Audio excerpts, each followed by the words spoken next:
McCracken County Fiscal Court meeting, June 20. Oh, that ain't right. Sorry, sir. That was the July 13, 2026. And the Madam Clerk, call roll, please. Commissioner Jones? Here. Commissioner Bartleman? Here. Commissioner Abraham? Present. Judge Clymer? Here. And Commissioner Bartleman, you offer a prayer, please. Father, we thank you for the blessings of this day, for the opportunity we have to serve this county. Just pray you be with us as we make decisions tonight, Father, and give us the wisdom we need to do what's right for all. Father, again, as we always do, we pray for our first responders. Continue to give them the safety as they perform their duties throughout the county and to keep us all safe. It's in Jesus' name we pray. Amen. Amen. All right, we stand and join us in the Pledge of Allegiance, please. I know what we could do. What if we have the Boy Scout troop come up here and lead us in the pledge? Would that work for you guys? Let's do that. Have the whole crew or whoever you want. We're going to pick out the very finest, the cream of the crop. Cody and Casey. Okay. All right, y'all ready? I'll take off with it whenever. To the flag of the United States of America and to the republic for which it stands, one nation, under God, indivisible, with liberty and justice for all. Thank you. Thank you, fellas. Somebody want to tell us about Troop 7 and what you're doing? We are Troop 2007, sponsored by St. Thomas Charter by St. Thomas More, and we are here working on our communication merit badge. For this merit badge requirement number 5, the requirement is for us to attend a public meeting and to observe different points of view and report on what those different points of view. So we're hoping that tonight in your meeting somebody might have a different point of view on something. Well, it's been known to happen.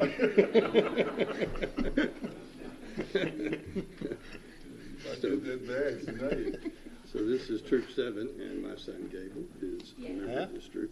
Great. And my wife Jenny is, well, she's the district director, I think, chair. So, and Sherry and Matt are the leaders. And I got the privilege of going to camp, and Mary, got the privilege of going to camp with them last summer, and I survived. Water. Yeah. Judge, could I talk about the $25,000 that we put in the budget? So, Troop 7, Aiden Chino, a couple of years ago, was doing his Eagle project. And his project included improvements to the county park. I know some of y'all, you look young, so you might not have participated. But we all gathered. Steve Irvin was part of it, Steve Chino. About 25, 30 of us gathered with shovels on a Saturday. And we planted, I want to say, elderberry trees. And the purpose of planting those trees was we were trying to create habitats for quail in that park. And that, I guess that moment inspired me a little bit. And the Scouts have a long history of participating and improving public parks. And so this year in the budget, we have put $25,000 in an effort. We don't have the rules drafted yet. We haven't figured it out. We've just got a concept, an idea. But we want you and organizations like you to consider giving us public service. And we want to make grants available so that it's in your interest to do that. We know you spend a lot of time selling popcorn and other ventures to raise money, so we want to make it worth your while. But we want you back, and we want you to consider what we have to offer. So think about it. All right. Consent agenda. You wanted to. Yeah, I pull did. something off this. Yeah, maybe take the minutes off and we'll amend the minutes. If that's all right with you. Or I'll move to amend the minutes. Okay. The minutes may have already been corrected. Oh, did they? Now, this was, let me think, what was, For the oh, 22nd. with the word monthly. Is that what it was? Yes. And I don't know, have they For been? June 22nd? Yeah.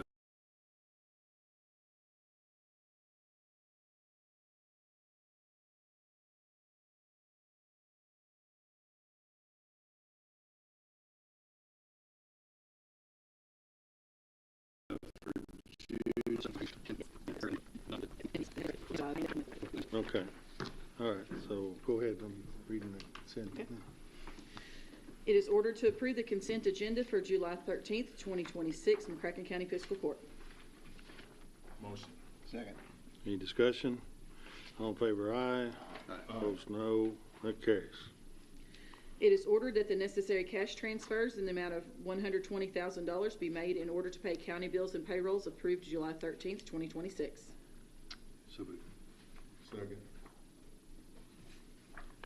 Second. Any discussion? All in favor, aye. Aye. Opposed, no. That carries. It is ordered to approve the voucher claims register from June 22nd, 2026 to July 13th, 2026 to show county bills in the amount of $2,356,216.47 were paid. So moved. Second. Discussion? All in favor, aye. Aye. Opposed, no. That carries. Board appointment. It is ordered that Rod Martin is reappointed to the Lone Oak Fire Board for a term ending June 30th, 2029. So moved. Second. Any discussion? All in favor, aye. Aye. Opposed, no. That carries. It is ordered that Jeremy Bumpus is appointed to the PAD Board of Directors as a joint appointment with the city for a term ending June 30th, 2029. So moved. Second. Any discussion? All in favor, aye. Aye. Opposed, no. That carries. It is ordered that Karami Underwood is reappointed to the Aging Committee as a joint appointment with the city for a term ending June 30th, 2029. Motion. Second. Discussion? All in favor, aye. Aye. Opposed, no. That carries.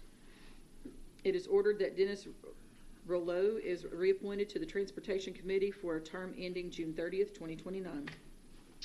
So moved. Second. Any discussion? All in favor, aye. Aye. Opposed, no. That carries. It is ordered that Richard Beck is reappointed to the Commodities and Food Bank Task Force for a term ending June 30th, 2029. So moved. Second. Any discussion? All in favor, aye. Opposed, Aye. no. That carries. Court orders. It is ordered that the Judge Executive is authorized to sign a lease for additional office space with MAD Properties, LLC. It is further ordered that the Treasurer is authorized to pay invoices related to the same. So moved. Second. Let's see, now that was tabled from last meeting. So I guess procedurally, we need to remove it from the table, all right? So moved. Okay, Second. that's what- all right. Any discussion on removing it from the table? All right, all in favor, aye. Aye. Opposed, no. That carries. And then, so we've already, there's a motion to approve that order, and it was seconded. Any discussion on that? We've got Eric here, Eric Tynes. Do you want to mention anything about the move, Eric? The property that we're looking at leasing and about to approve that?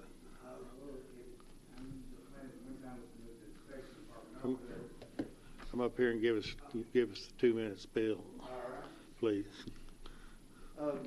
I know that one time it was talked about moving the inspection department into this leased property. In my opinion, when it was brought to me, I think it was a great idea. As the county grows, as the building grows in the county with more residential, more commercial properties coming in, the need will arise for more inspectors, not just in building, but in code enforcement as well. That property will allow us to grow the department, to hire those inspectors we need, and to expand. Also, the cohesiveness between the courthouse and the inspection department will be cut down. As we travel quite a bit. Our code enforcement, when we're talking about getting contractors registered and stuff. We travel all the way out from Coleman Road to here. I think having a building that's closer will make for a little bit easier of a transition when we do that, going to file the liens, things like that. So it cuts down on that, but it allows us to, instead of staying stagnant, growing our department. So that's, I don't see, I've been weighing the pros and cons. I really don't see any cons to the inspection department moving to that building. Right. Any comment, question? As I understand too, we as part of this plan, when they move, there'll be space available out at the road department and the area that the coroner will be able to move out there, and there could be a longer term plan to provide her with the facilities that she needs. Is that correct? Mm-hmm. And I think the coroner is amenable to that, and in the long term it will help. And okay. I know we currently occupy 4 offices out there, is what we currently occupy. Okay. Thank you. You're on the left as you go into the road department, or on the right? As you come in the front doors to the EM building, if you hang a right, you go all the way around the corner. We're the last 4 offices behind right. it. Yes. Okay. And did Amanda or April, do you want to, we haven't made a firm decision, I think, on the office space out there, but it's up in the air, I think, about how much space to go to the corner, how much the emergency management has expressed an interest in some space out there as well, so we'll need to, at some point, decide what to do about that. I toured that property with Steve Irwin, and it was first presented to me as those 4 offices were available, and I can use all of them if that's the question in front of me, which it was, and I made a case for how each office would be used. That would be my preference. I've since heard, some discussion that maybe 3 of the 4 could be used for the coroner's office. Regardless, I think what this does accomplish, and we've talked about this at many of our planning meetings, the records that I've been concerned about in archives that are in a part of the storage that is occasionally damp, I can get those into a much safer and secure environment that I'm very interested in, and then use the other 2 for office space is my plan if this works out. But I have no issue at all with relocating to emergency management. I work with them quite often, and we have a terrific relationship. So if that's what you all see fit to do, I'm definitely agreeable to that. That solves 1/2 of my problem. But I know we have the morgue issue tabled. That's still, a major priority for me, but I know that we're not quite there yet. Right. Well, I think there's more land out there. Some of it's encumbered by a landfill cap, but I know you have greater needs. And our community has greater needs to outfit your office with the tools that it needs. And I'm interested in how we can perhaps pursue that plan out there. Thank you. I have had the fortune to tour 4 different morgues in Kentucky this year, and so I have a general idea of what I think works and what doesn't work. Which ones work? Which one did you like? There are some that have the different type morgues that have the pull-out drawers, and those are not preferred anymore. I just want counties. I know which counties did you like? Logan, Jessamine, and way up in northern. I'll have to get back with you on that. Okay. But I've looked at those, and some of those are modified buildings, and they seem to have made them work. A couple were from the ground up, and they're really nice. There's no wasted space. Everything in there's done very well. So I think we could definitely come up with a floor plan in the future that we could all agree to. Okay. Thank you. Yeah, thanks. April, do you here for this? Do you want to say anything? I'm just here to observe. Just here to observe. Let anybody have any questions. Okay. Are you working on a merit badge? I am. Hoping to get my patch today. You've got got some training coming up before our next meeting, right? It's July 23rd. Okay. All right, court orders. Oh, we need a vote, please. Oh, we didn't vote on that. Okay. All in favor, aye. Aye. Opposed, no. That carries. Okay. It is hereby ordered that the memorandum of understanding regarding the insurance and waiver of subrogation is shown to the attached document be approved. In summary, the order agrees that the McCracken County Convention Center Corporation will continue to provide insurance covering the existing buildings, the project, and all improvements. It is further ordered that the judge executive is authorized to sign all documents necessary to effectuate the memorandum of understanding. Motion. Second. Discussion. All in favor, aye. Aye. Opposed, no. That carries. It is ordered to pay the invoice dated June 12th, 2026 to BFW for the sports complex project in the amount of $11,532.29. This is pursuant to the interlocal cooperation agreement dated September 7th, 2022 between the City of Paducah, Kentucky, the County of McCracken County, Kentucky, and the Sports Tourism Commission. As per the interlocal agreement, the City of Paducah pays half of the invoice to McCracken County. Motion. Second. Discussion. Just for our guest, so the next 8 motions will be all approving payments for the sports park that has been built, largely for you. Okay. All in favor, aye. Aye. Opposed, no. That carries. It is ordered to pay the invoice dated June 24th, 2026 to Mito Supply Company for the sports complex project in the amount of $7,918.50. This is pursuant to the interlocal cooperation agreement dated September 7th, 2022 between the City of Paducah, Kentucky, the County of McCracken County, Kentucky, and the Sports Tourism Commission. As per the interlocal agreement, the City of Paducah pays half of the invoice to McCracken County. So moved. Second. Discussion. All in favor, aye. Aye. Opposed, no. That carries. It is ordered to pay the invoice dated June 23rd, 2026 to Empire Netting and Fencing for the sports complex project in the amount of $10,110. This is pursuant to the interlocal cooperation agreement dated September 7th, 2022 between the City of Paducah, Kentucky, the County of McCracken County, Kentucky, and the Sports Tourism Commission. As per the interlocal agreement, the City of Paducah pays half of the invoice to McCracken County. So moved. Second. Any discussion? All in favor, aye. Aye. Opposed, no. That carries.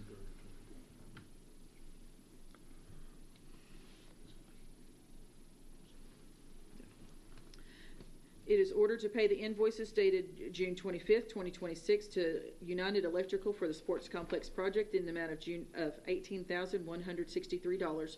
This is pursuant to the interlocal cooperation agreement dated September 7th, 2022 between the City of Paducah, Kentucky, the County of McCracken County, Kentucky, and the Sports Tourism Commission. As per the interlocal agreement, the City of Paducah pays half of the invoices to McCracken County. Motion. Second. Discussion. All in favor, aye. Aye. Opposed, no. That carries. It is ordered to pay the invoices dated June 5th, 2026 to Uline for the sports complex project in the amount of $2,823.80. This is pursuant to the interlocal cooperation agreement dated September 7th, 2022 between the City of Paducah, Kentucky, the County of McCracken County, Kentucky, and the Sports Tourism Commission. As per the interlocal agreement, the City of Paducah pays half of the invoice to McCracken County. So moved. Second. Discussion. All in favor, aye. Aye. Opposed, no. That carries.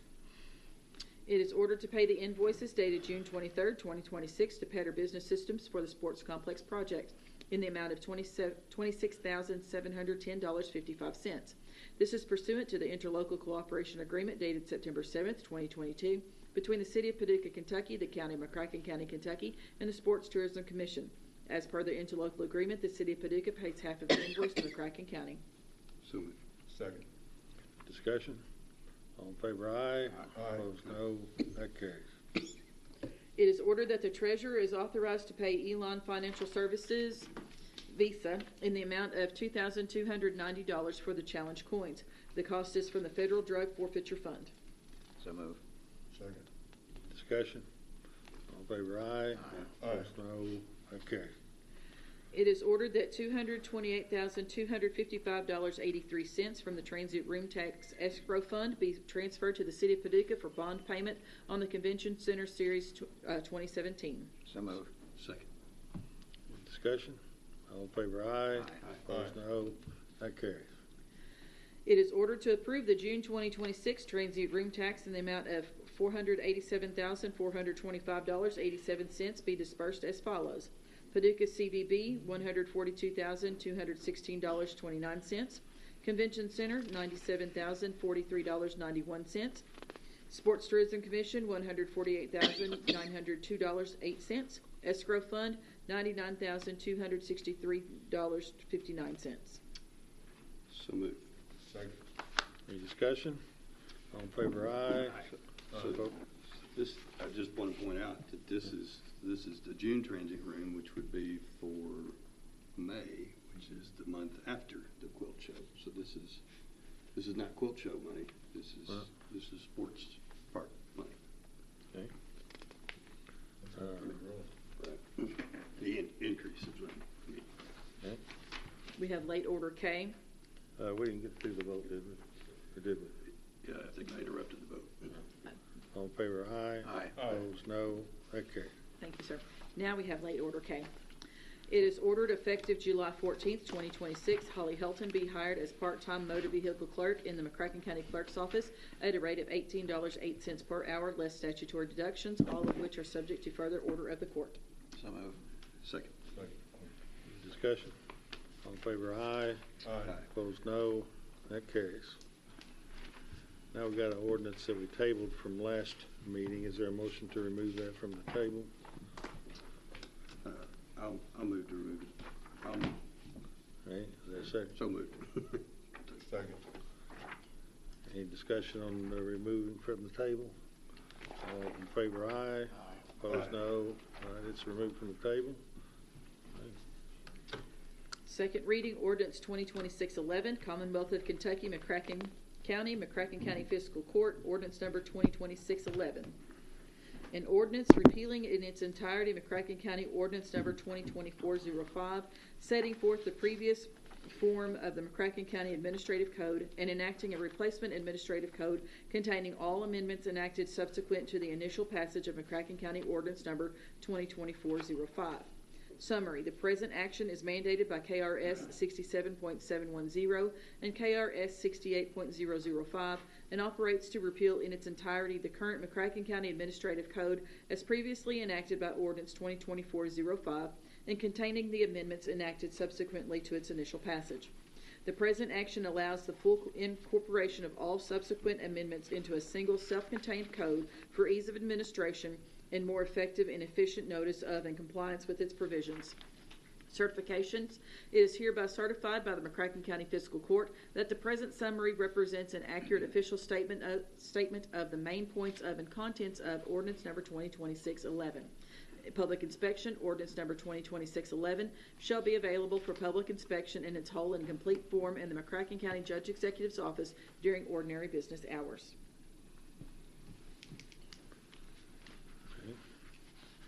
So, Is there a motion to approve?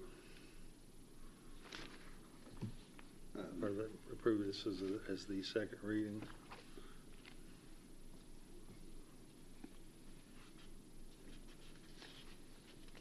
I'm not sure. So didn't we just we pulled it off the table and now you just need a motion to discussion, is what you're saying? Yeah. I'll make that motion. Is there a second? Second. Okay, now discussion. Yes, so, Hey, let me say real quick before we get off on, I want to point out to you that on page 20 of this red on page 20, procedures for small purchases under $100. right. None of that was in the first reading. We had interest from several department heads that our policy had been that they need to get a purchase order for any purchase any purchase, didn't matter how small. And so they were interested in getting a minimum amount that they needed a purchase order for. In other words, they could purchase things for under $100 or whatever the amount came. I believe that $100 was practical. I think we'd had that before. we got away from that, and so this language all is, well, I won't say this, all this language is, but essentially what it does, requires them to get a purchase order to purchase anything on $100 or more in value, not have to go get a purchase order for a $5 or $20 or whatever. The other language seemed to be necessary to you know, as administrative to how that's to be carried out. So I want you to know that's all new stuff, but I think it's appropriate to be in our administrative code along with these other things that we have here while we're doing a bunch at the request of some of the department heads. I thought it'd be good to put that in. I've heard positive comments regarding that section. Talk Houston. Yeah, I do. I want to amend on page 16 of 85, which is the part where we were adding to the treasurer's duties.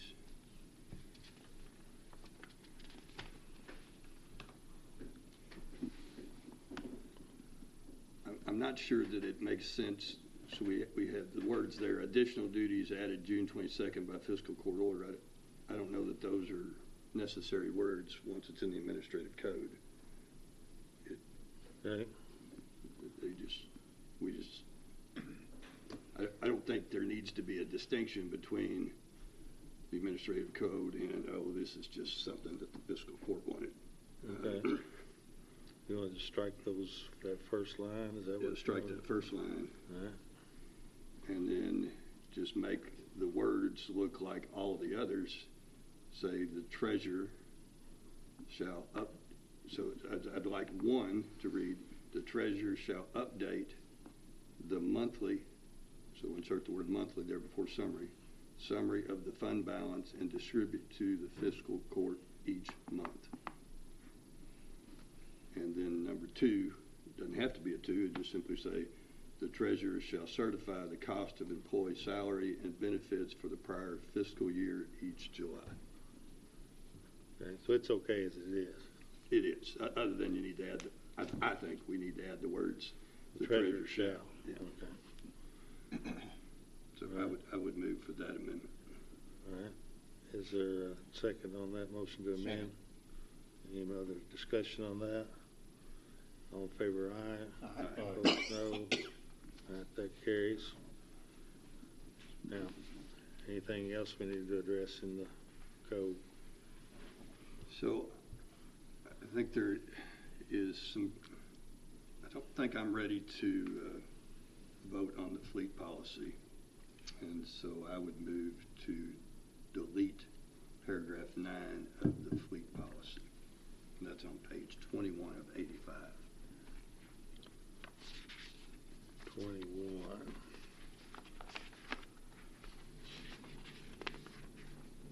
Yeah, I'm not saying we don't need a fleet policy. I'm just, I'm not ready to say that's the one we need. Okay. Which item which item was it again? Number 9, page 21 of 85. You got the printed, don't you?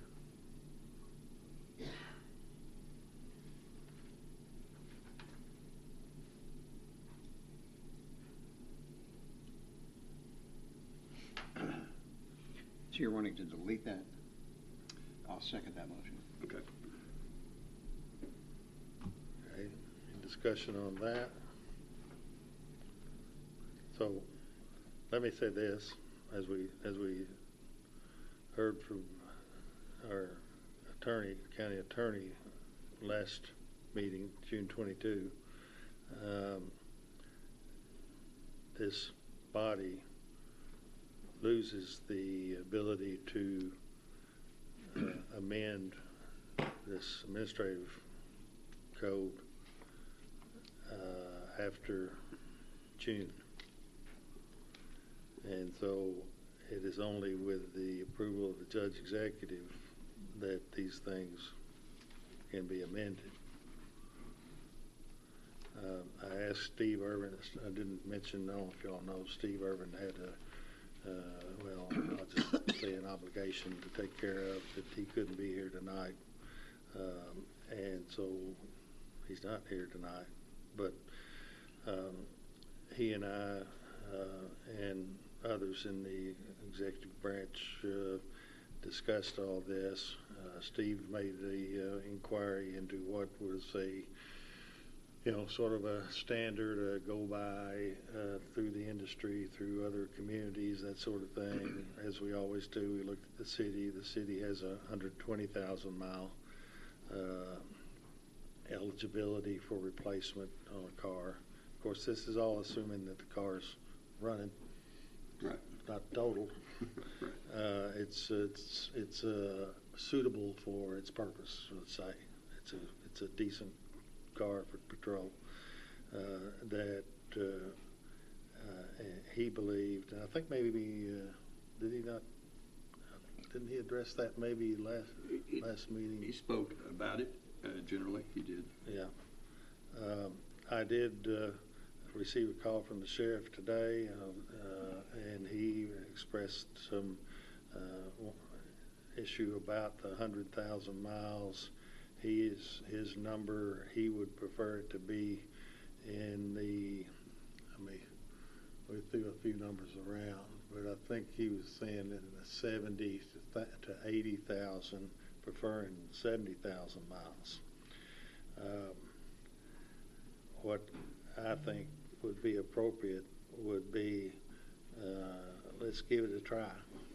Let's see if we hold the sheriff's department, as well as, it's not just the sheriff's department, it's other vehicles, to that 100,000 miles before they're eligible for replacement.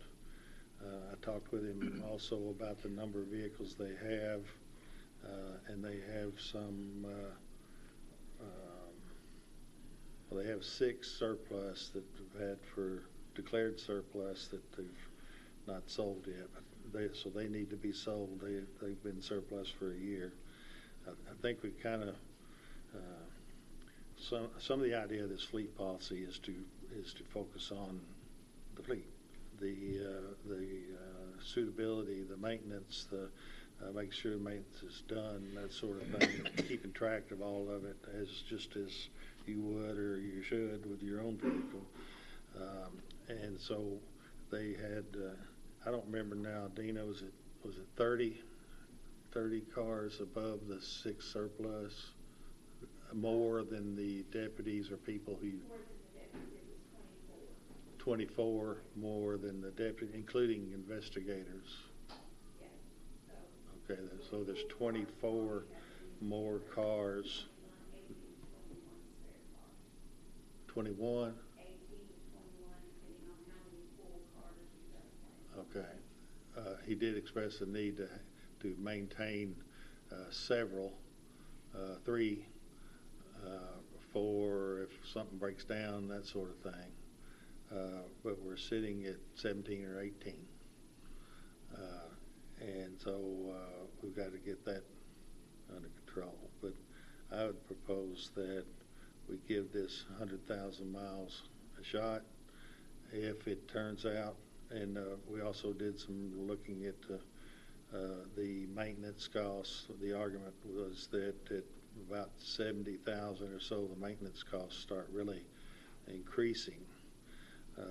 We, in looking at the maintenance records, found that was not true from from the current fiscal year, going back a year to the prior. The maintenance costs have actually, you said, declined by 6. Last year, they have actually increased. Okay. As we were, and so we gave 6 cars a year in the last couple of years, which we would presume would decrease the maintenance costs, but the maintenance cost has increased, and that's taking out wrecked cars. That's not including. Yes, if you take out anything associated with an accident, the maintenance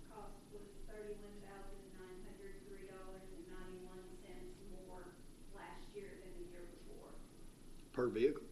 No. I don't know. No, overall. And so, I would be willing to, if we could try that, see what happens. And, if it becomes clear after a few months or whatever, a year, that it needs to be lower. Oh, and I didn't throw in, we found also that in researching that $100,000 is actually a pretty conservative number that many... Miles. 100,000 miles. Oh, what did I say? Dollars. Oh, 100,000 miles rather is rather conservative. That and on average, other communities use 120 to 130,000 or so. That about right. And so, of course, I worked for the Paducah Police. I worked in the county as a police officer back in the day. Been a minute, as these people out here would think.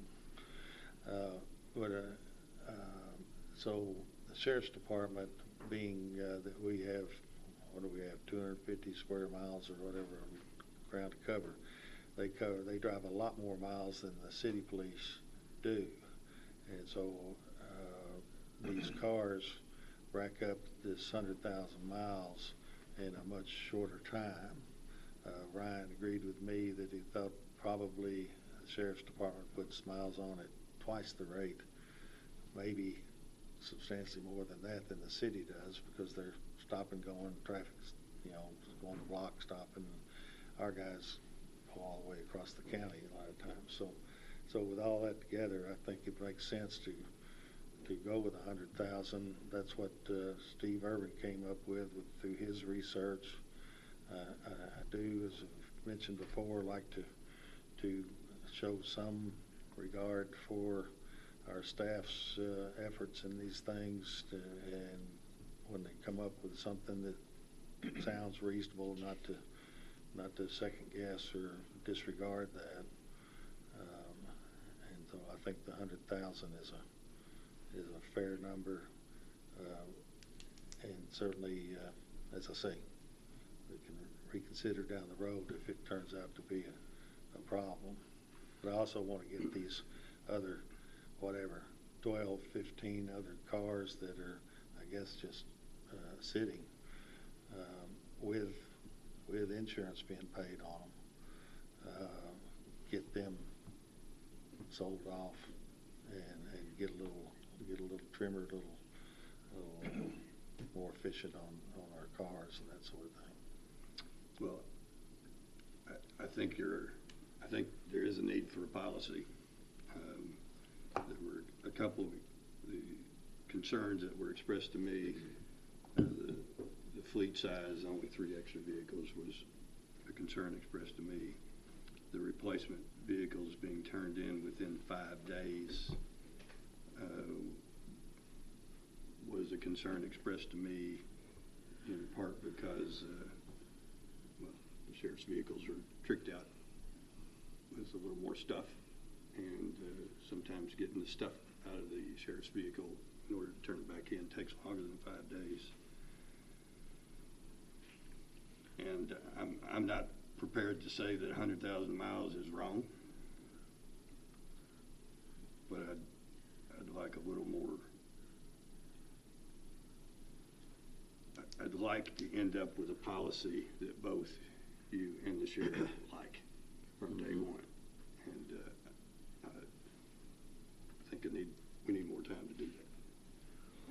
What does it mean to say it turned in within 5 days? Turned in by the deputy that's driving it, or who's it turned into? Well, I think it's just turned in as they're going to use them possibly. I think it depends on the shape of the car and that sort of thing. Ryan told me that they'll take a patrol car.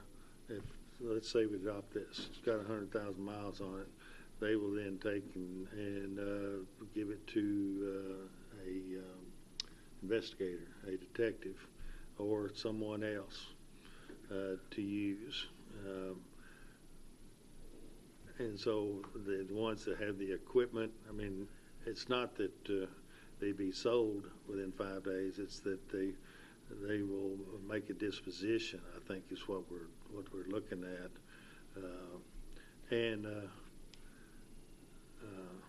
So this says all replacement vehicles. I don't know if I looked really close. All replacement vehicles, really it's all vehicles that are being replaced. That we might need to kind of tweak that a little bit, but all vehicles that are being replaced must be turned in within 5 business days of placing the new vehicle in service. And so the sheriff would decide, okay, we're getting 6 new vehicles. So we've got 6 spots, 6 vehicles to turn in. Which ones are those? Could be that it's one that we just bought a year ago and they're having trouble with it or whatever. But take it out of service and we will declare it surplus, get rid of it so we're not paying insurance on like we are on these, 17 or whatever the number was a while ago. But I don't think it's I think it's a matter of we have to have the thing stripped down and all that. It's just taken out of service. And if it takes, 10 days or 15 or 20 or whatever to get the equipment out of it or whatever, I don't think this prohibits that. It's just we want when we give 6 new cars, we want to get 6 back so we can get rid of them. So take those And totally keep out the of numbers service. standard. They couldn't be kept by the sheriff's office's backup or anything. Well, They're they'd taken have, out totally. Commissioner Jones saying he thinks 3 is too few for. That was the for concern backup. expressed to me. 'Cause I don't know that I'm Okay. the expert on that, but I mean, if we need to look at making that 5 or something like extra vehicles, but I mean, under what circumstances, if we get the number right, they've got however many cars they need for drugs, for detectives, for patrol. We got that number right. So now we're going to have X number to fill in for those if something goes wrong with them. Is it going to be? It would seem to me it'd be infrequent that you'd have more than 3 vehicles down at the same time. To have to replace with cars because we're paying insurance on these vehicles and they're just sitting as replacements. So I don't know. Does that need to be 4? Seems to me like 5's a lot to sit because there's 40. What was it, Dina? 44. 44 that should be assignable. Okay. As far as employees per vehicle. Yeah. We have a few employees that our understanding is need to have access to a vehicle, and we're currently sitting with 75 total. 7 of those we know are surplus that need to be sold. So even if you Well, land that's on 68. 5 or 6, it's helpful for the policy. So there's 22 extra cars sitting out there right now. In the sheriff's office. Yeah. what if we were to pull 9 just out of the admin code, put it on the agenda for August, and I guess attack it at that point? And I mean, it's your motion, so you can make it any month you want, right? Well, they've got 44 people that need to drive cars. I'm not saying you're not right on some things. Yeah. That'd be 20% of the fleet would be sitting in reserve. That just seems awful high to me, and insurance is high.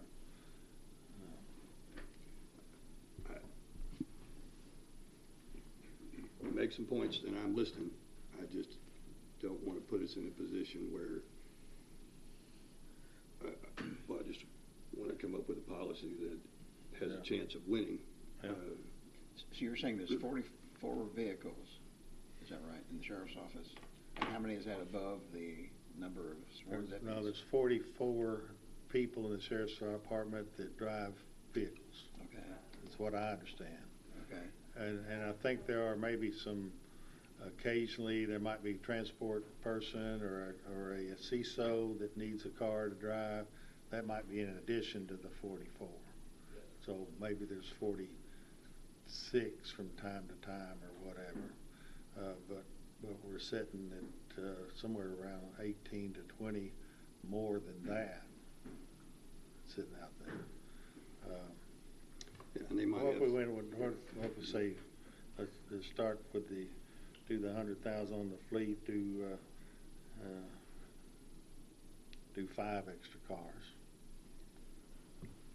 That gives from 20 something to 5. That's making good headway. We'll see how that works out. If they need more than that, if they can get by with less. I mean, these things can be flexible. I'm just trying to get the numbers right.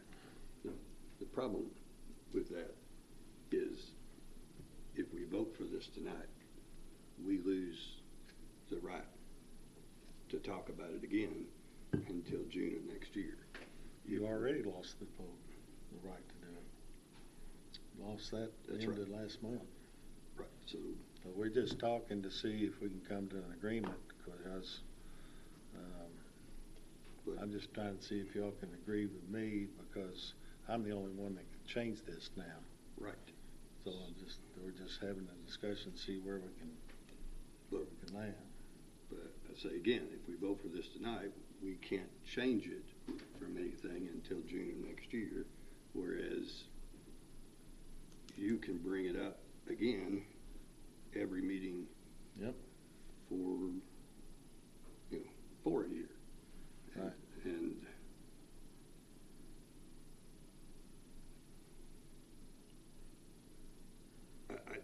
I don't know the answer to how many vehicles they need. Remember from the discussion, there's a truck that doesn't get driven by anybody, but when they tow something, they need the truck. I don't know. I don't know what other specialized vehicles, but I think you're making good points. I want a fleet policy. I'm supportive of your thought process, but Sheriff's not here, and I'd like him to be in agreement mostly before I vote on it, and I don't think he is yet, and so that's why I want to wait. Yeah, I'd like to hear his argument or his reasoning why he needs more than 3. Why does he need 12 or 15 or 20? Do they rotate cars for undercover work? Do they use some, or why does he need that many? Well, I think it's something we need to look at, because again, it's a waste of money to have 10 or 15 cars we're paying insurance on that are growing weeds under the wheels. I think it's. well, I don't know. We put this out, I think it was June 5, I believe, with the exception of the year 1 and 2 things, and then my PO, $100. Otherwise, since June 5th, this has been laying to be talked about, investigated, or whatever. Steve Irvin talked with the sheriff. Steve Irvin thinks that 100,000 is conservative compared to other communities. I'm telling you, if I were to be convinced that it's not, I'll bring it back and we'll look at getting the right number. But it's I don't say it's gotten out of hand, but I guess there's just not been, and I mean, it ultimately falls on me. I don't know, I just didn't know that we had so many cars that are just sitting, and we're paying insurance on them, and that needs to be resolved. But I'm willing to go to, like, let's say 5.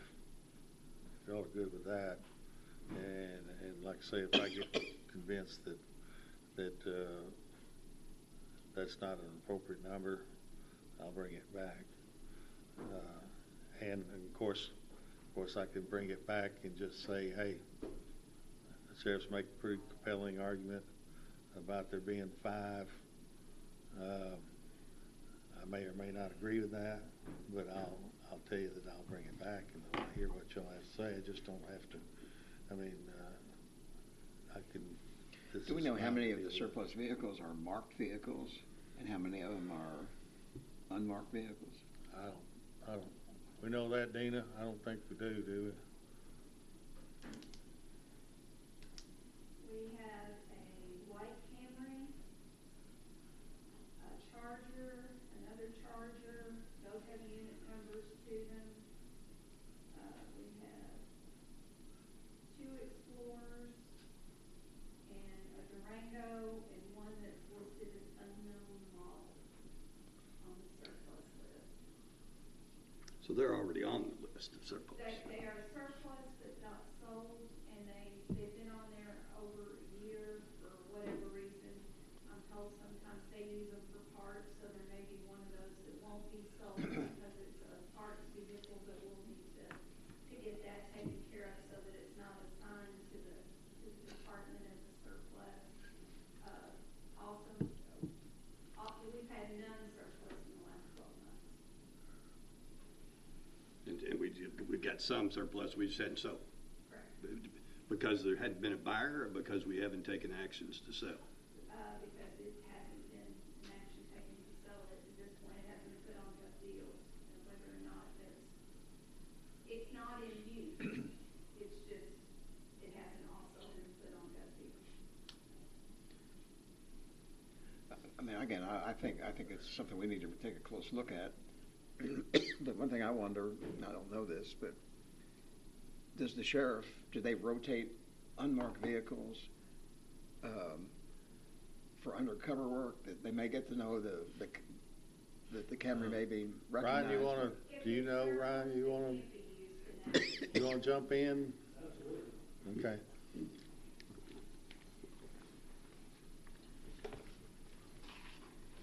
So your question is about? Yeah, my question is, I mean, you have a number of unmarked vehicles. Mm-hmm. And is there a need for surplus vehicles because they're rotated among maybe undercover work or detectives that if they drive a Camry around for 6 months, Yeah, does typically. that become identified as a undercover agent and then you have to switch to a Durango? Or, I mean, do you know if they're rotated around that way? Or Not really rotated, no. A lot of the drug unit, the vehicles they use are seized vehicles from investigations, so they typically use those, not, it would be pointless for them to kind of drive around an old Durango, because everyone's going to recognize that as a cop car. So typically a cop car is on the road after they're done with their life on the road. They're cycled back, like the judge said, they're sick to a detective typically, or a transport officer to use as a vehicle, yes. I could speak of the ones at the road department, that's the 7 that Dina spoke about.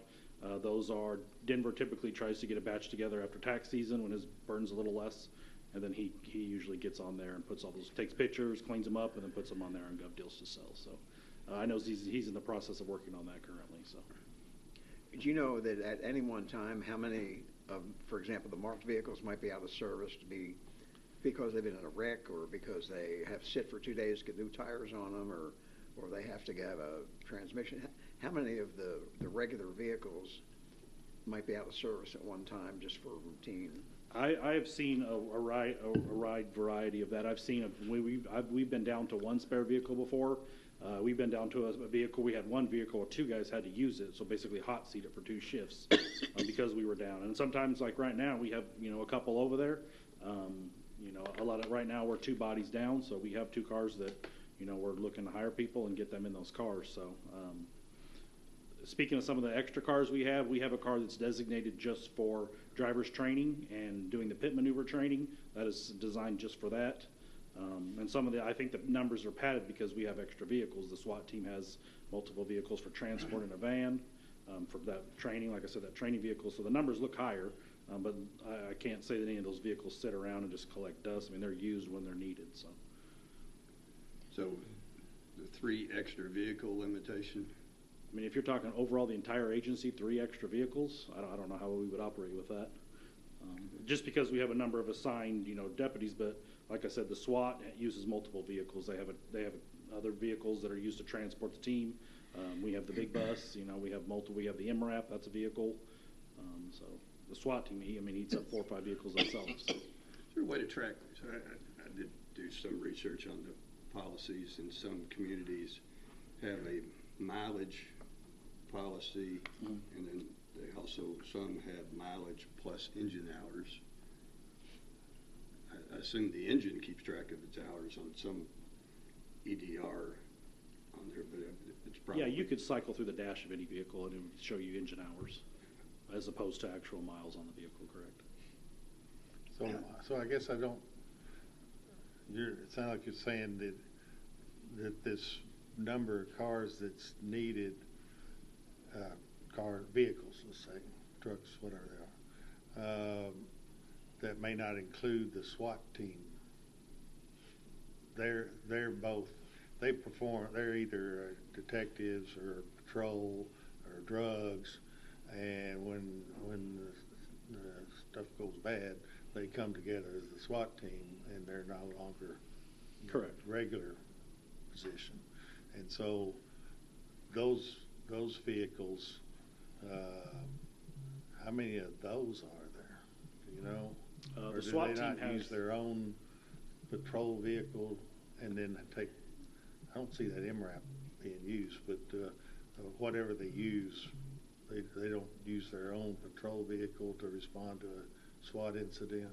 No, they'll come together here at the office and take one, not typically one, but multiple vehicles together, yeah, like a convoy, yes.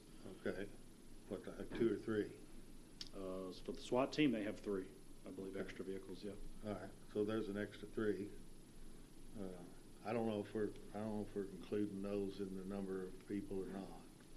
Of the 75, the SWAT van is on here, and the MRAP is listed on here. Those are the only ones that are identified in that way. Yeah. Okay. Okay. Well, and of course, the thing we don't talk about, or hadn't talked about, is each employee, each deputy, I guess they're all deputies, each deputy has their own vehicle. Correct, signed. There's nothing to say that in a pinch, let's say something happens, somehow or another, some catastrophe happens, a tree falls down out here and takes out 8 cars lined out. You could share cars for a day or 2 or whatever.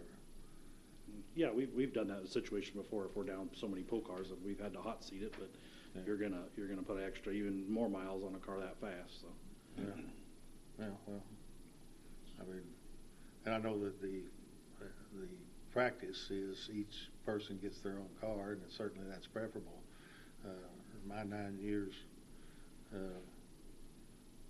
in police work, we just, here, Bert, here, Ernie, here's your keys. I get out of the car and somebody goes hardly even turn them off. They just run about 24 hours. But that's not preferable. But in a pinch, it's not like somebody's not going to have a vehicle to use.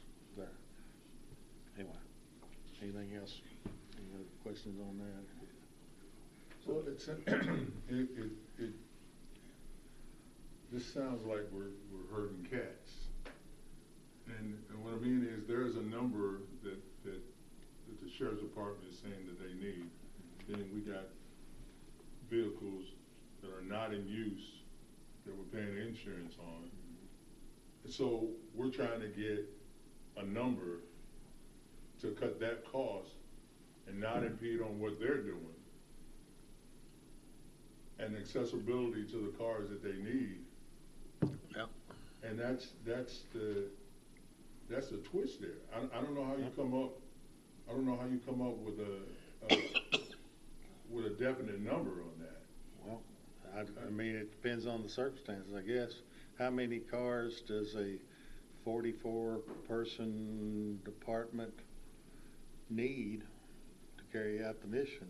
Is it 44 plus 3 backups in case something breaks down, or in case somebody needs an extra car to go do something? I mean, stuff happens, like the bumper sticker says, sort of like that. But I just like to get it down to a manageable number. I don't want people having to go scramble, try to find car to use. But certainly in the 20 number, I think is greatly in excess. Maybe the 3 is far too few. Again, I'm telling you, if we get the information, I don't guess I actually asked Ryan, well, what number do you need for excess? I know I was driving when I was talking to him, but I don't think that came up. I don't know what. Well, I that mean, makes sense. are you talking just extra vehicles, like marked patrol vehicles, so a patrol deputy can use extra, or are you talking about in total vehicles? I guess total vehicles for whatever purpose. Because like I said, we've got multiple for the SWAT team. We've got a vehicle we use for driving training. I mean, there's 3 just right there, plus, I mean, I feel like, I think the sheriff mentioned something about 4 or 5 spare marked patrol vehicles to have that someone could jump in and go work a patrol shift on.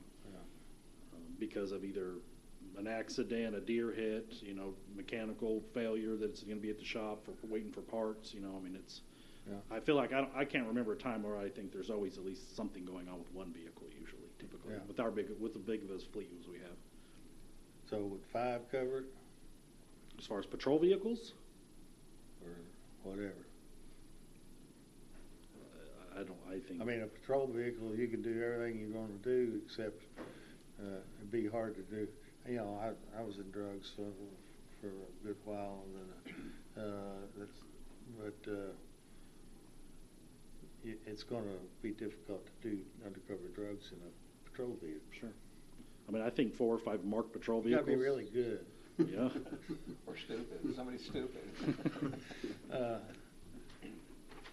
they want to know. I don't know. I mean, the sheriff or you or whoever can decide what those vehicles are, I guess.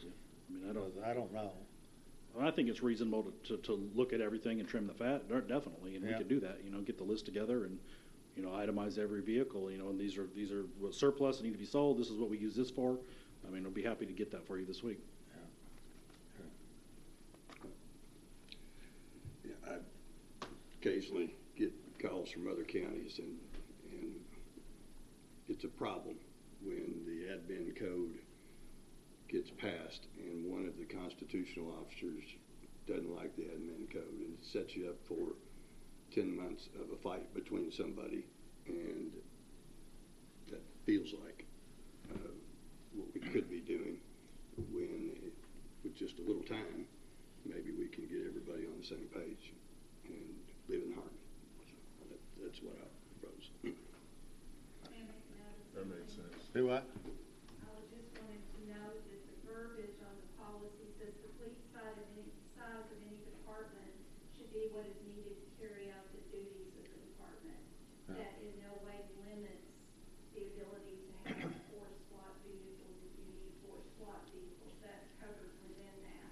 It does just what you said. It just kind of trims that out of that and allows to follow the vehicles so that we know the age of the fleet and so forth. But I would think that would be included under that. And as far as the no more than 3 extra vehicles should retain for backup or travel, that would be whatever you decided you needed for those extra patrols. Just anything else, such as the MRAP or anything like that, would be covered under that verbiage of what the department needs to carry out their duties. Well, that's true. That does, I mean, that's what it says. The fleet size of any department should be what is needed to carry out the duties of the department. So you're talking about the need 3 or 4 SWAT vehicles. I need transport or 2 or 3 or whatever. We take those and we put them all in this bucket. Now is no more than 3 extra vehicles should be retained as a backup / travel unit. I'm not sure I know what a travel unit is, but those are vehicles that I guess are not normally being used. They are in reserve to meet excess need. Sure. So, I mean, in that case, it seems to me like having 3 extra when you got 44 total people that drive, maybe that's 45, maybe it's 46, but to have 3 extra vehicles sitting there waiting, and somebody wrecks a car, there's another vehicle there. And I just think, I think we're not going to get locked into, I'm certainly not going to tell Ryan he gets, something happens, 2, 3 vehicles get wrecked or whatever, say, well, sorry, y'all walking, we're going to take care of what we need to take care of. But I mean, it seems to me like the 3, but if y'all comfortable with going this, I don't know, we could start out with let's say 5 backup. I think that's excessive, given that it's a backup vehicle that's just going to be sitting, waiting to be used. And maybe Ryan will agree. I don't need to have 5 vehicles doing, got the money tied up in, and we're paying insurance on. Perhaps we could agree on 4. Can we agree on 4, get this done, or y'all want to just not amend the code at all? That's where we are.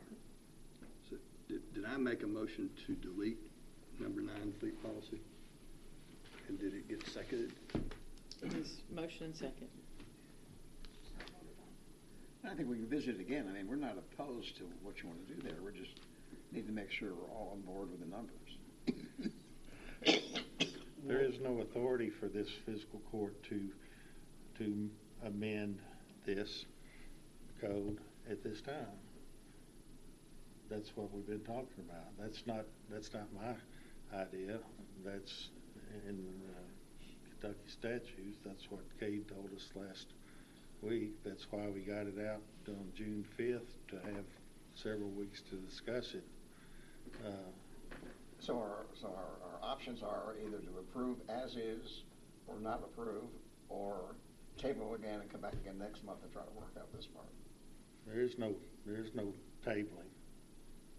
Well, if we approve it, table it, we can table it. No. So what do you think our options are? I think I've been for the last 30 minutes trying to say, look, this is my call now. It wasn't decided within the time frame that it needed to be decided. And so it's not me, it's the statute that's saying this fiscal court does not have the authority to amend this past the end of June. But I've been saying, let's see if we can we come together on this? Despite it being my call alone, can we come to an agreement on this number and on the fleet policy in general, on anything that's in here? And so I'm willing to look and saying this says 3. How about 4? Let's say, and saying that even though I'd like to do the 100,000 because I'd like to support my deputy judge and who has talked with Ryan and who has done the research, and I would like for y'all to support him as well. But saying that if I become convinced after a period of time that any of this is wrong, we need to do something else, and y'all can help me to come convinced through phone calls or whatever, hey, this is not doing right, but it is my call now. And so I'm just trying to work with you to see if we can get this done. Well, we still have a call on it. We can reject it. Can't we table it? You can reject it. We won't amend it at all. But why can't we table it and work out a compromise on this? Because I'm not going to compromise. Oh, This is my compromise right here, right now. Okay, don't get upset. I mean, if you don't want to compromise, that's up to you. I mean, that's fine. That's right. So how, Ms. Dennis, I think I heard her say the number of vehicles that will ensure that the department can do their job. Right? What number is that? It's not a limited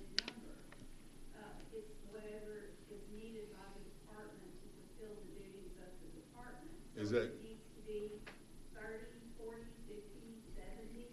Is that, Whatever, and that's done in conjunction with the department, so it would be the sheriff's department working with the judge executive in deciding what do we need, how many do we need, and that's why it's not limited, it's covered for their duties within the policy. well, I guess what I'm saying is, and thank you for that, is that if I'm the sheriff and based on what Ms. Dina just said, I'll come and say, look, this is how many vehicles I need to get the job done in the sheriff's department. And is it a negotiation type thing where you look at it and you're like, that's too many? So, I mean, how does that work? Because how do you work that out? I guess we drop back to the assumption that as the elected leader of this county, as the CEO of this body, that I will work with any department head to try to determine what equipment they need to do the function. I don't know that I ever talk to any group throughout the county that I don't start off saying, number one priority of this government is to keep the people safe, protect the people. And I would not keep the sheriff's department, road department, whoever, from the equipment that they need to perform the function. The sheriff says, I need 20 extra cars, just to the extreme. They know I'm giving you but, one. Well, we probably would come to some kind of negotiation, some kind of agreement. Tell me why it is you need this many. Maybe I'm missing something. He's saying to me, why you think I only need one? I need more. I see myself as being reasonable, and I think have done a decent job so far, and I'll continue to provide for the employees and for this community everything that's needed to do the job. So it's not a matter of, we're going to walk out of here and I'm going to tell the sheriff, no, you don't get any more cars.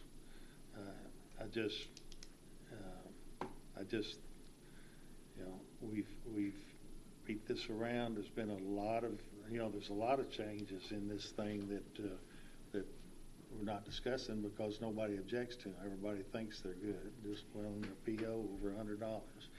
Some vacation stuff and various other things in here that we've talked about for the last year. Come the right time, we need to put all this in and get our administrative code where it needs to be. And so that's where I think we are now. But certainly I'm going to be reasonable about this. And the fact that we're sitting here talking and I'm trying to work with you gentlemen to get your opinions. What do you think the number is?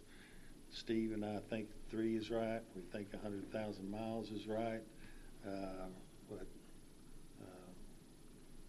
So KRS 68.005.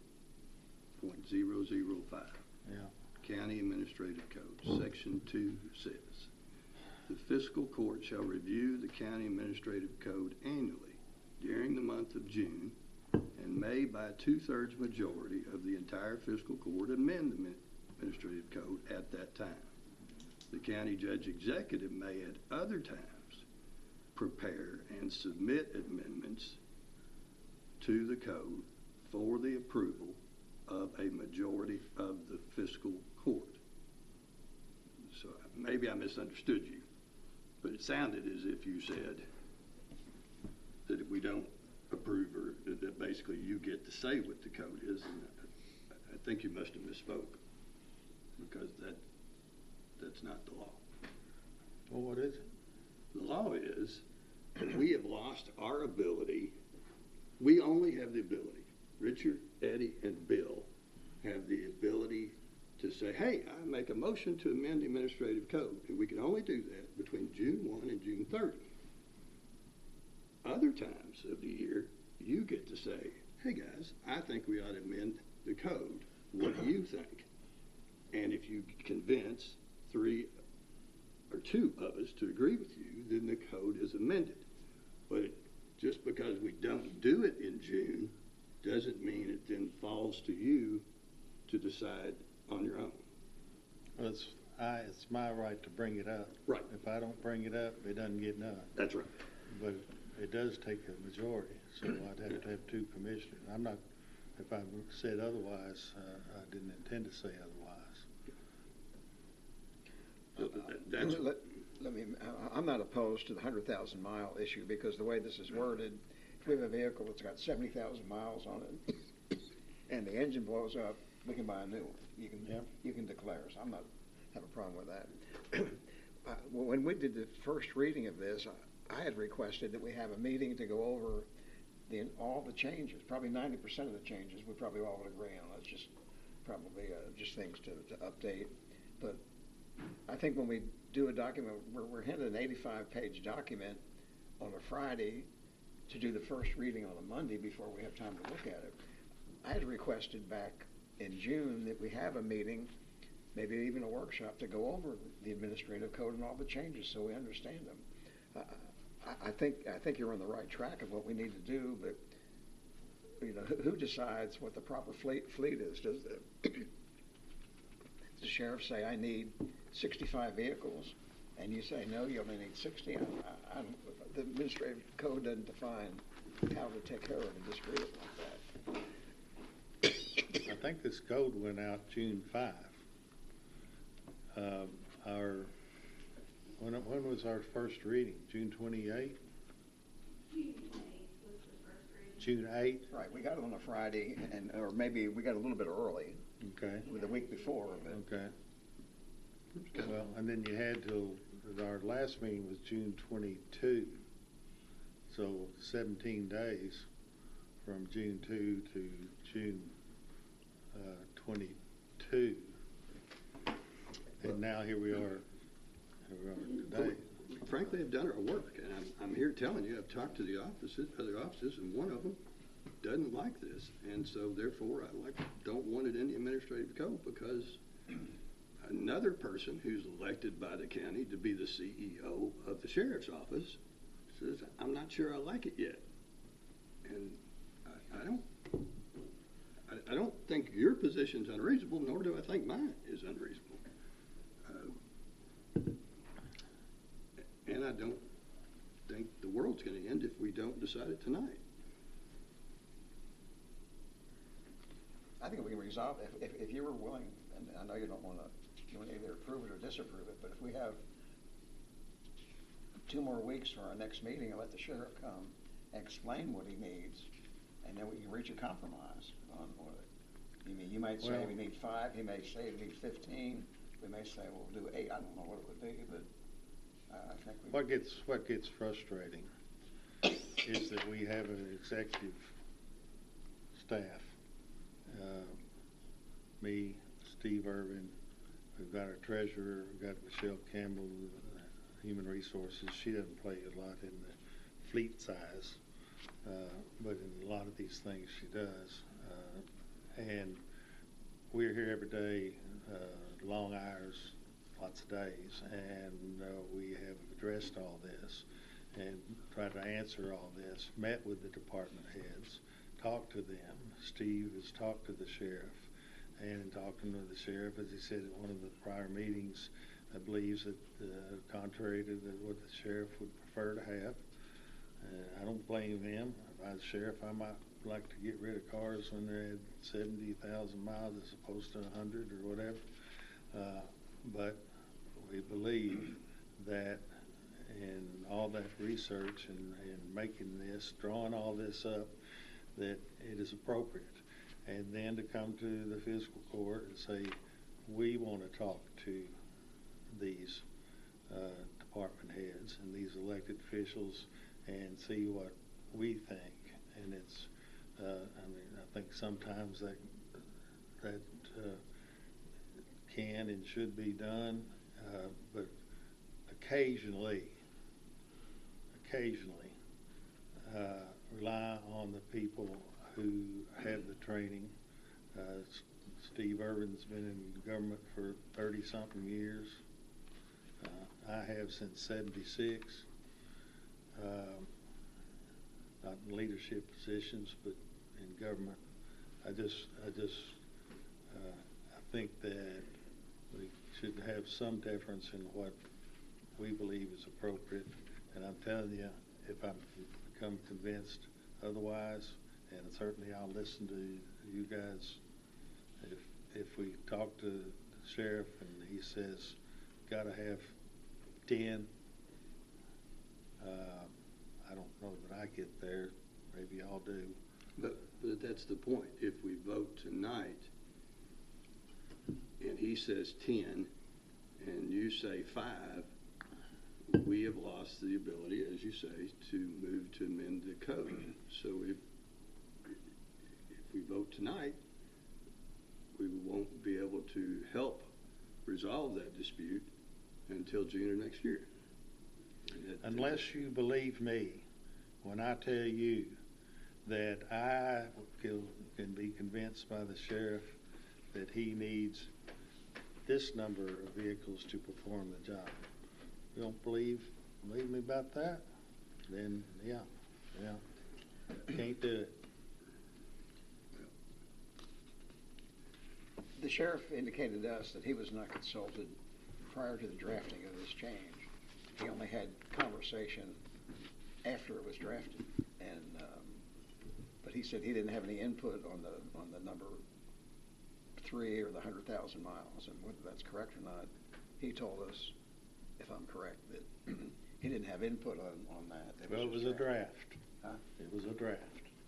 Right. And we draft things, and then we talk about them and see, do we need to amend the draft? Do we need to change it? And so that's what happened. We didn't go to him and just say, hey, how many cars would you like to have? And how often would you like to get rid of them? We did the research. We found what's standard in the industry or throughout other communities and that sort of thing. Well, why don't we vote on the motion and see where we are, and then at some point I could use a break. Well, this is the last thing on the agenda, isn't it? Are you talking about the motion to eliminate 9. that, was it number 9, was it? Yeah, the motion on the floor is to delete Section 9 from the proposed administrative code. Mm-hmm.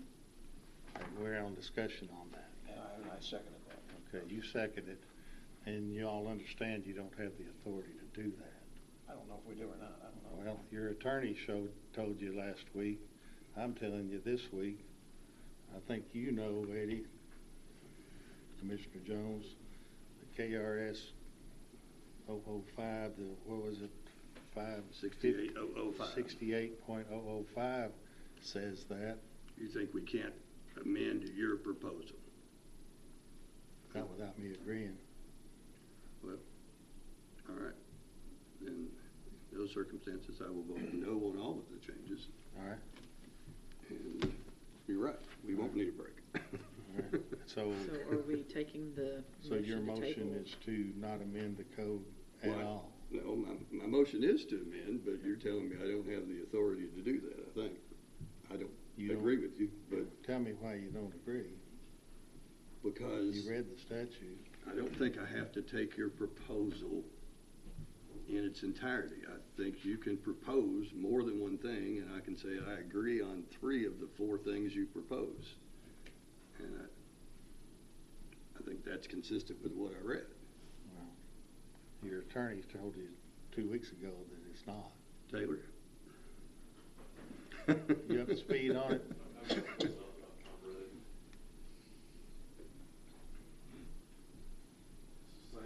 provisions that Mr. Jones has been reading from KRS 68.005. Again, I don't think any fiscal court member can bring any amendments at this time. County Judge Executive, per the language of the statute, may prepare and submit amendments to the code for the approval of the fiscal court. So, Mr. Jones' question, as I understand it, is this, Mr. County Judge Executive, are you willing to propose multiple or varied amendments or a singular amendment? Since we're in the month of July, do we even have the authority to approve it?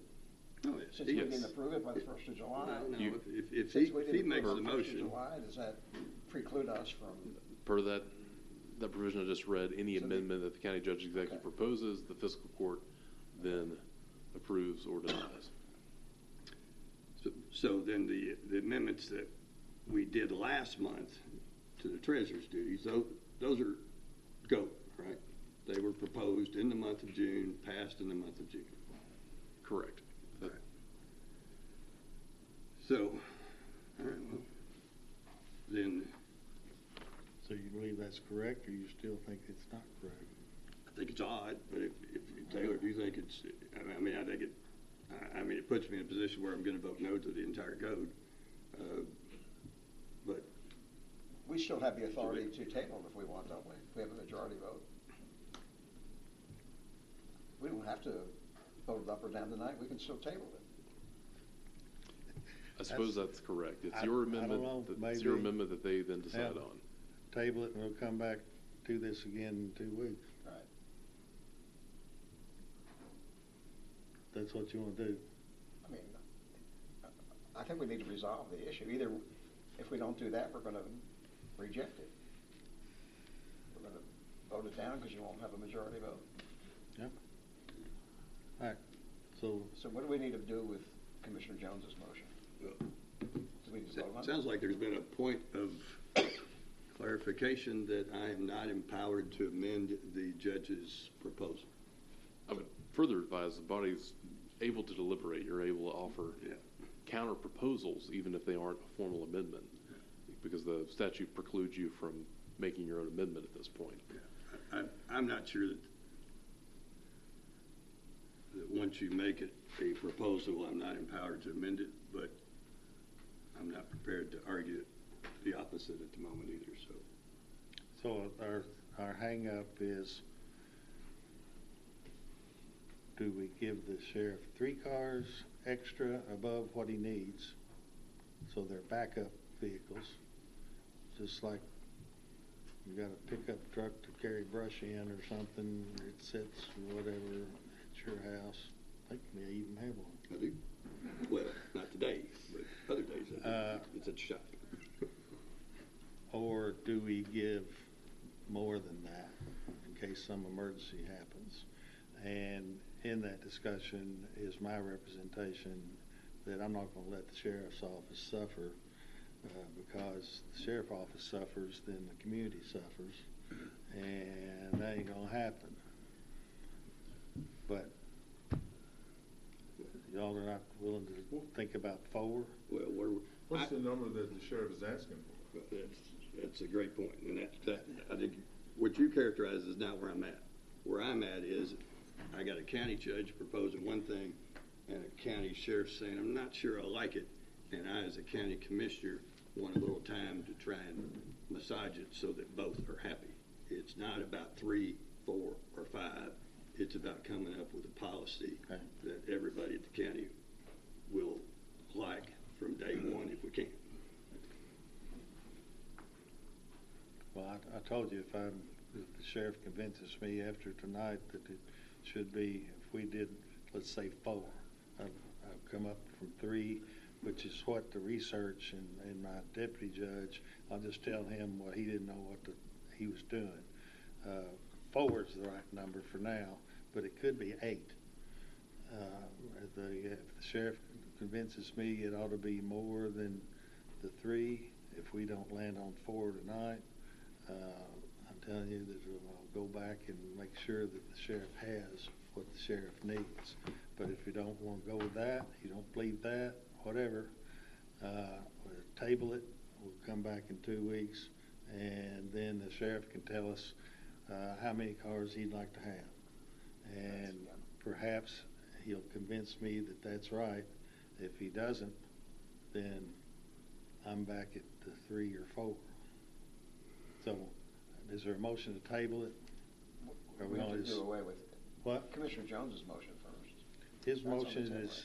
is what would be the word, is not proper, invalid, it's not, So you're gonna rule it out of order? That's what you're doing here? it's inconsistent with KRS 58005. Was that what it was, 58005? 68. 68005. Yes, sir.